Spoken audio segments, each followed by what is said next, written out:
So I'm going to start out this morning with you. You're going to be hearing from three different females this morning. My little girl, my lost woman, and my redeemed woman. Childhood, oh boy. Okay, I was born and raised in Wilmington, Massachusetts. I was born in 57. I was a 57 Chevy, that's how I like to say.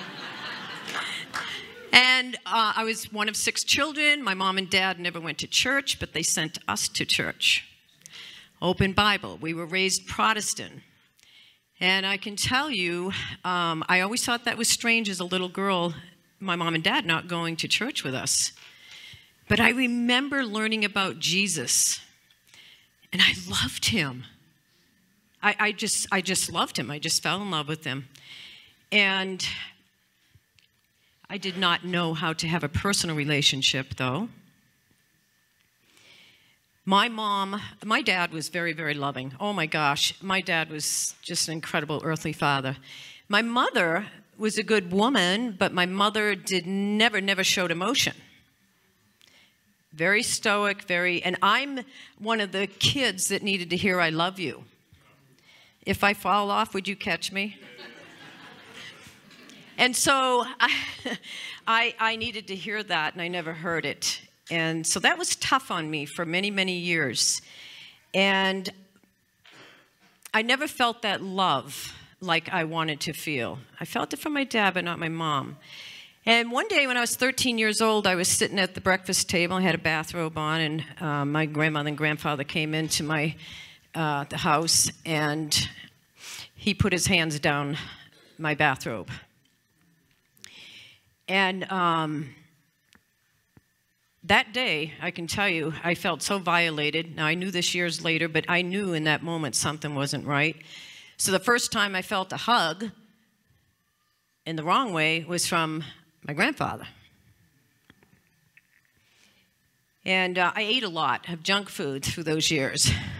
I was 35 pounds more than I am today through my teens. That's how I dealt with it. I had a high school sweetheart.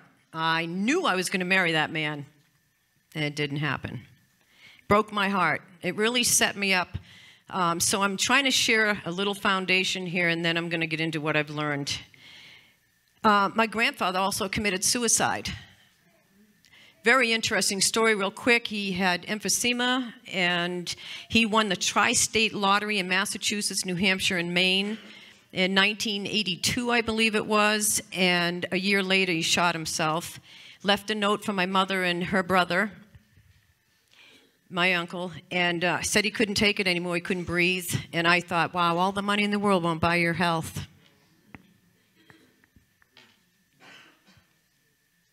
Well, I decided to get married and in 1978, but I courtship for 3 years. We partied. We didn't have God at the head. And, you know, time went on, and we had 2 children. They're in their mid-30s. I have 2 grandchildren, 15 and 14. And when we got married, we were 2 years married, and then we joined, he joined the Air Force, so I was a dependent wife for 20 years in the Air Force. I was always looking for a church, but I could never get my spouse in cahoots with that. It wasn't an interest of his. I just always knew as a little girl that I wanted that.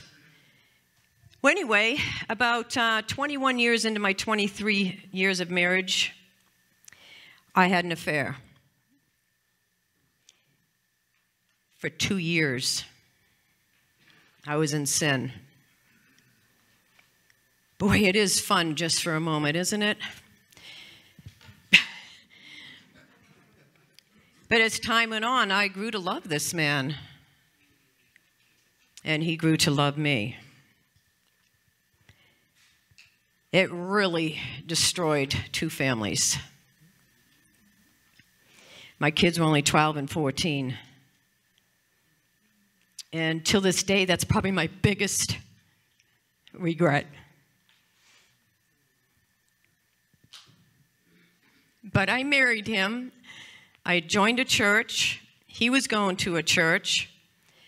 And we went, his sister, my sister-in-law, actually invited me. And I am telling you, something was happening inside of me. We had set a wedding date. We met with our pastors. I mean, there was a lot to this. I'm not going into it, and we counseled with them for 6 to 8 weeks. And I said, I got to get baptized. So 1 month before our marriage, in 2002, I said, I'm getting baptized. My 12-year-old daughter got baptized with me, which is a very special memory for mother and daughter. And when I got baptized, I am telling you, when I went down and I came up, I was brand new. It was an amazing experience. It wasn't me just getting dunked in water, getting wet. Something happened to me. And so we carried on. We got married. That was 2002, like I said. In about 10 months into the marriage, I knew something was really off. Now, I knew he drank. I even, had a few drinks with him. I was such a good enabler, codependent, that, if he was drinking too much, and let me tell you, I was not a big drinker at all. I can't hold liquor, and I'm glad. And he would take shots, and I would go over there and take his shots and drink them for him because I was such a good codependent woman. I didn't want to see him get any more smashed, so I was going to take the shots for him. I learned a lot about codependency and being an enabler. Very tough stuff to learn. So 10 months into the marriage, I went, man, this is not somebody that just drinks. This is really, really serious. Something's going on.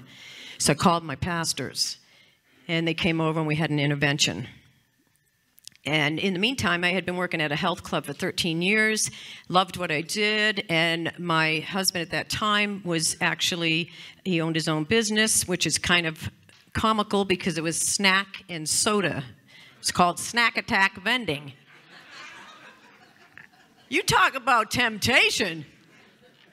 So when that happened, I ended up where I was like, okay, so that means I'm going to have to quit my job overnight because if he says he'll go to a 30-day treatment center, then, I got to take over the business. I knew enough about it, and I'm a worker. And he ended up saying yes, and he went. So I'm over there thinking, oh my gosh, we haven't even been married a year, and he's saying yes to 30 days, and we're going to just do fabulous, and we're going to live happily ever after. Wrong. Because that was just the beginning. What I didn't know and what I came to learn, he ended up going to AA, I ended up going to Al-Anon. Al-Anon and Jesus saved my life. I'm going to tell you that right now. When I took over that business, I did it every day with an ungrateful heart. It was my dad that said, Cheryl, you own that business too, you need to get out and take care of it. And I was scared. It was a lot of lifting and a lot of bringing cases of soda and dollies upstairs, and it was just a crazy time in my life, but I did it. I had so many resentments at this time. I was ate up with resentments. The relapses were coming. The snack and soda machines were coming in my garage like there was no tomorrow. We were losing. We were losing business because of the relapses. But I loved him. And I was a Christian, a brand new Christian, and I'm going to work this out. We were $80,000 in credit card debt. Every time a bill came to the mailbox, I about lost it. I didn't know what to do. Women love security.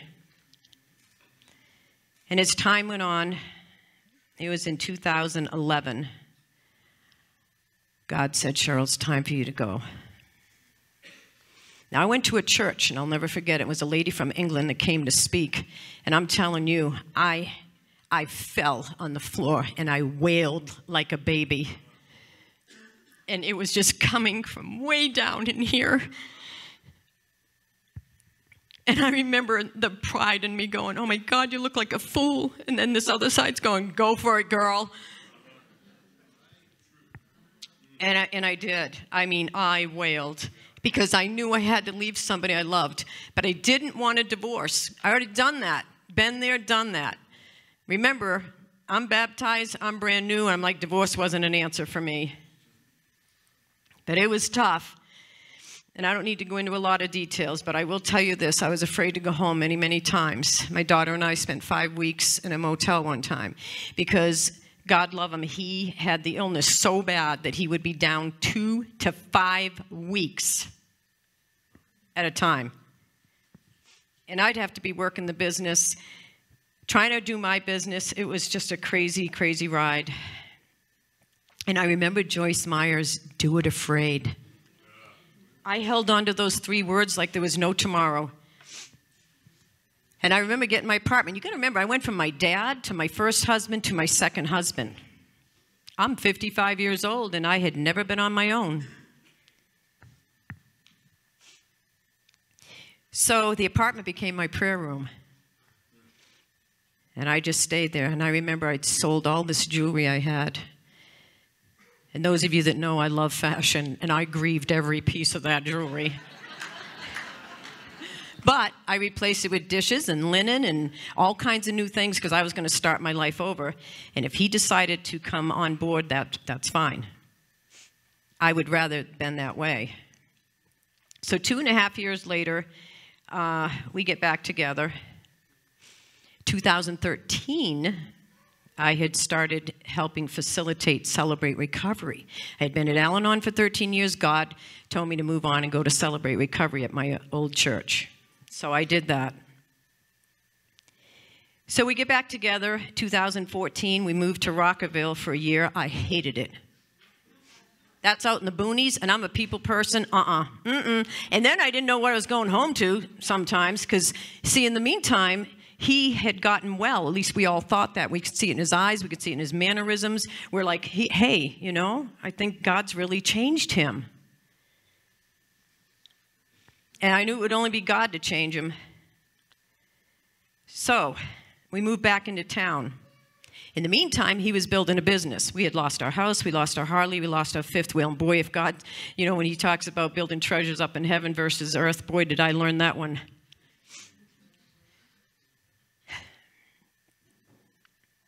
It's hard going back through this, but it's okay.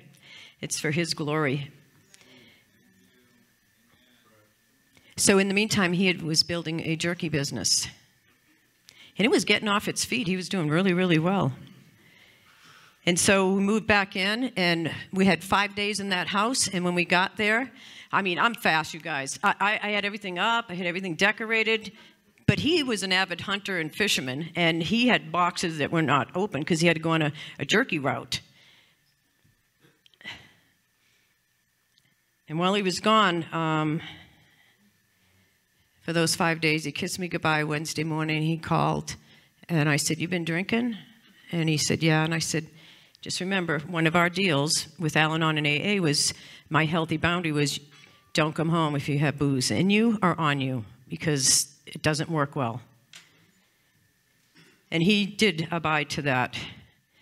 But that day, Thursday, it happened. So Saturday, I'm going to a rummage sale, and Saturday comes, and I'm with my sister rummage sailing. Then my sister-in-law, which is Randy's sister, we went out to a movie Saturday night. He was due to arrive Saturday. And anybody seen the movie 90 Minutes in Heaven? Okay. So he was in a car accident in the movie, and it was a pastor. And they said he was dead. It was over, and this guy runs up and he goes, "Hey," he said, "I was told by God to pray over that man." Make a long story short, the man came alive, a lot of therapy. While I was in that movie, later on, I'd found out, because what happened was when we came home, Sandy said, "Cheryl, the cops or the people at church are calling wanting to know your new address on a Saturday night." And I'm thinking, what the heck is going on? And in the meantime, I knew he had relapsed, so I knew something was happening. And the sheriff pulled up to our house 5 minutes right after we got out of the movie.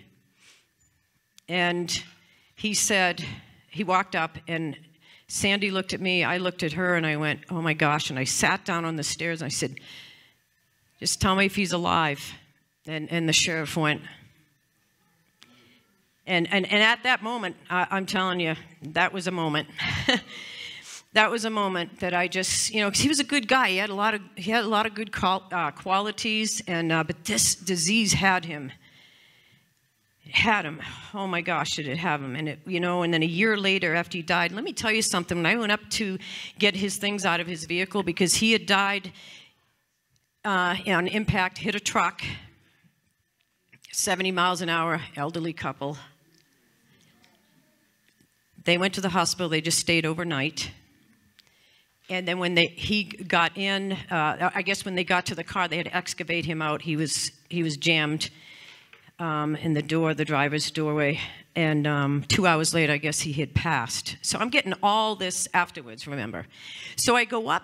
Had him cremated, brought him in, had service. And when I went up there, I saw the most incredible visual that God gave me, and it was a Jesus Calling book was on the passenger side of his seat, and on the driver's side was a half gallon of vodka. He was 2 times over the legal limit. Now, a year later, after all this, I get a phone call from my insurance company. The elderly couple that he hit, the gentleman had died 6 months after the accident. Now remember, it's a drunk driver, so I don't blame their kids for wanting to come after his business. They had found out he had a jerky business. And so they came and talked, and we went through this whole ordeal. And I'm telling you, I was shaking like a leaf. I had no life insurance. I'm trying to juggle 2 businesses, mine and his. And I'm like, what? I couldn't even believe my ears.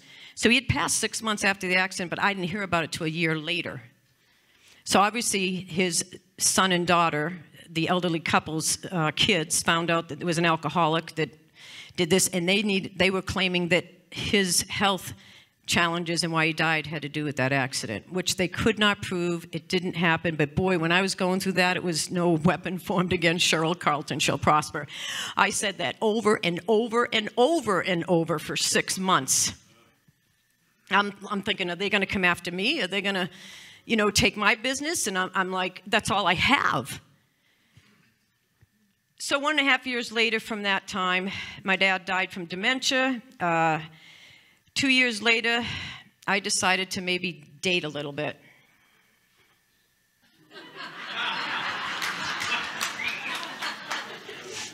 Just date, just have coffee, because I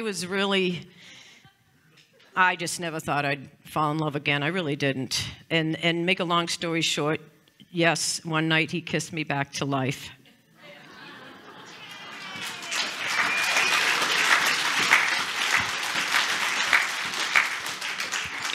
And now I have to tell you something really quick before I go into what I've learned about all this. Jane and I, we were sitting in my apartment and we're writing down every little thing that we want in a guy. I want a godly man, someone that prays at me. I want a bad boy turned good.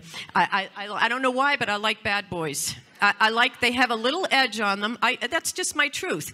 And I wanted somebody in recovery that had the same verbiage that I do.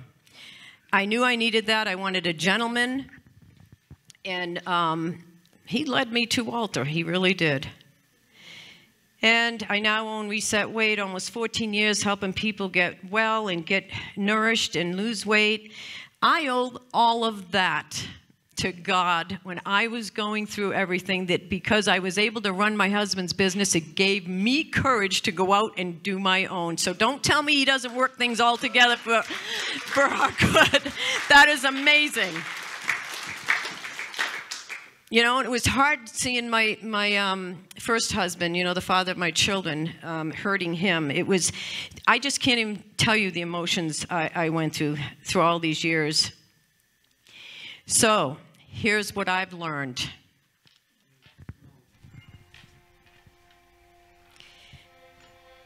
That I had character defects. And my biggest one is I didn't think I had any. The last word, I always have to get the last word in. I don't know what that's about. I'm still working on it. And my sponsor taught me, what's your motive, Cheryl? Behind any choices I make today, what's your motive? Is it from God or is it me? I had a lot of low self-esteem. I was insecure. If you could just do what I needed you to do, then I'd be all right. Expectations is premature resentments. I had abandonment issues.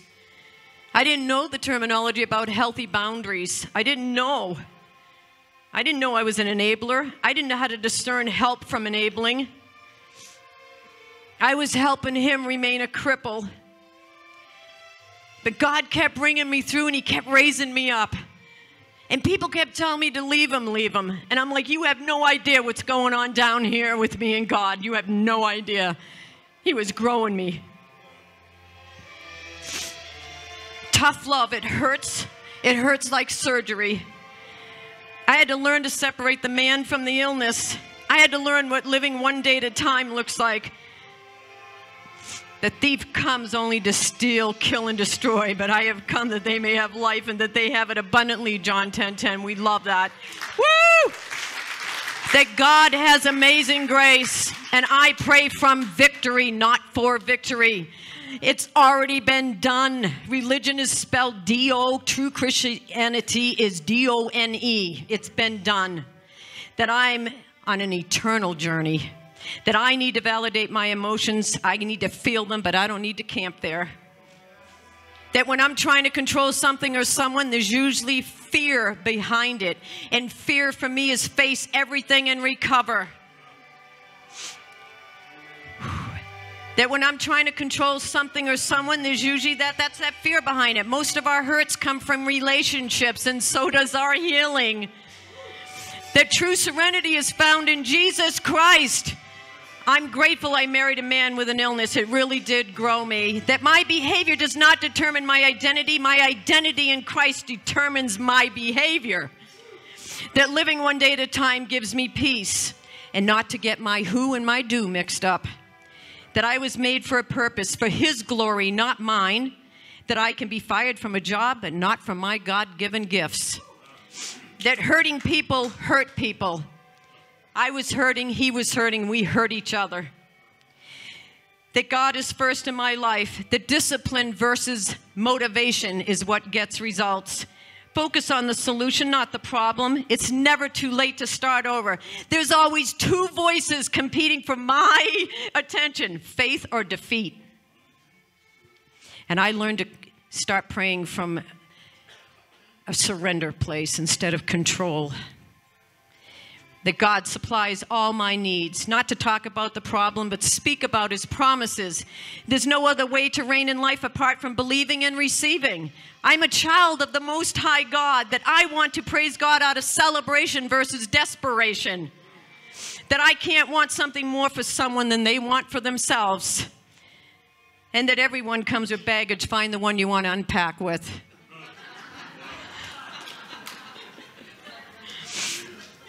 And that not dealing with my emotions, it comes out sideways in many other ways. That I have to go through to get the breakthrough.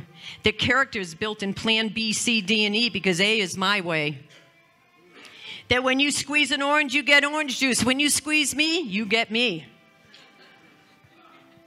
That I need to keep my side of the street clean. I'm not responsible for yours. I learned what the true definition of anonymity is. I learned to become a safe place for people needing to vent, and I thank the Lord for that. That acceptance is the key to everything today. And when the pain of staying the same is greater than the pain of change, only then did I change. That no one can touch everyone, but everyone can touch someone. That worry and anxiety is truly not believing. And then instead of wishbone, get some backbone. Get out of the coulda, woulda, shouldas, what ifs. In my weakness, I am made strong through Him.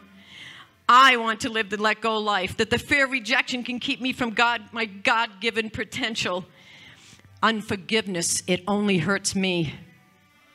That in between denial and despair is destiny. I can't give away something I don't have. I grace myself and others on the journey. To keep something, I must give it away. How speaking over the enemy daily defeats the enemy. I'm only as sick as my secrets. That how God could still be judging and punishing me for transgressions when he himself have removed them. Wow. True humility is thinking of myself less, but not thinking less of myself. That I was always trying for what I wanted, not what God wanted. I am a daughter of the Most High God. I am in the royal family of Jesus Christ. Woo! He will never leave me or forsake me. I can do all things through Christ who strengthens me. That my thoughts become my words become my actions become my habits become my character determines my destiny. Take the middle out, my words, my thoughts determine my destiny. Keep your thoughts on Jesus. That getting honest with myself, it's been the most challenging thing I've ever done, but it's been the most freeing and rewarding. That I am loved unconditionally and God meets and loves me right where I'm at. That faith and prayer doesn't mean it will come out my way. That Christ is my Savior. He's my provider. He's my healer. He's my Redeemer. I'm not in charge or responsible for someone else's happiness, nor are you responsible for mine. Life is about progression, not perfection.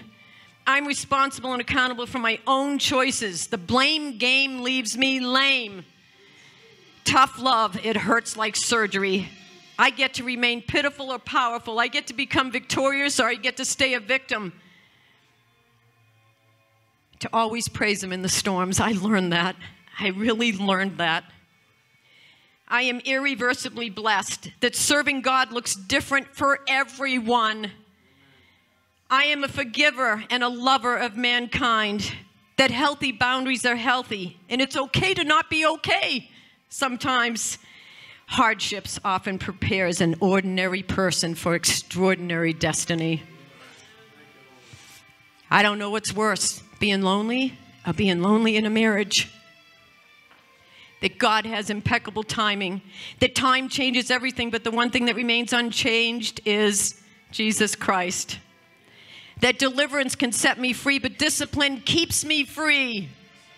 That moms start saying, I love you. My mom says, I love you. She's been saying it for the last 10, 15 years. Every time we hang up, my ex-spouse has forgiven me. It's amazing what God can do if you just go to him. That I can forgive myself with the Lord's help. To not look at how much was taken from me, but how much was given to me.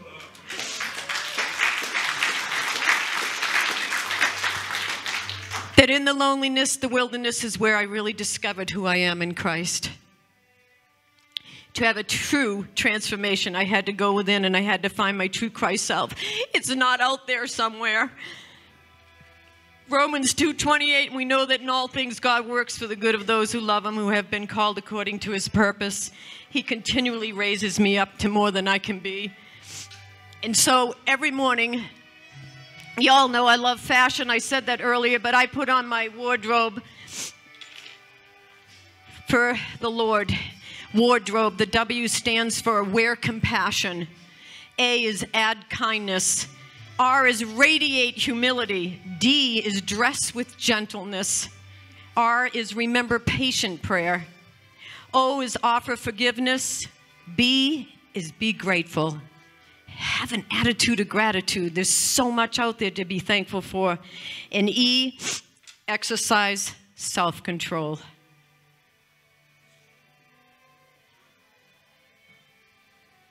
I want you to know I would have never dreamt I would be up here. I would have never dreamt I would be up here 5, 6 years ago when I gave my testimony at my church. Because I did fear men. I did. But I fear God more.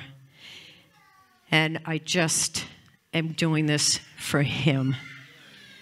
And my prayer is that every one of you get real with yourself. It's okay. The freedom is there. It's right there. It's for the taking. Thank you.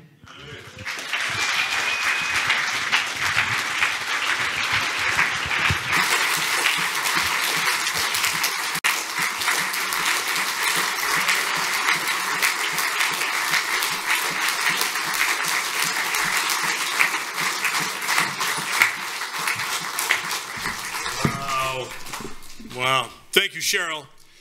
Oh, my goodness. You know, that's painful for her to share, because it's reliving it, you know, every time you share something like that. You ever share your testimony and it hurts? Yeah. Wow. Thank you for being vulnerable and transparent. We love you.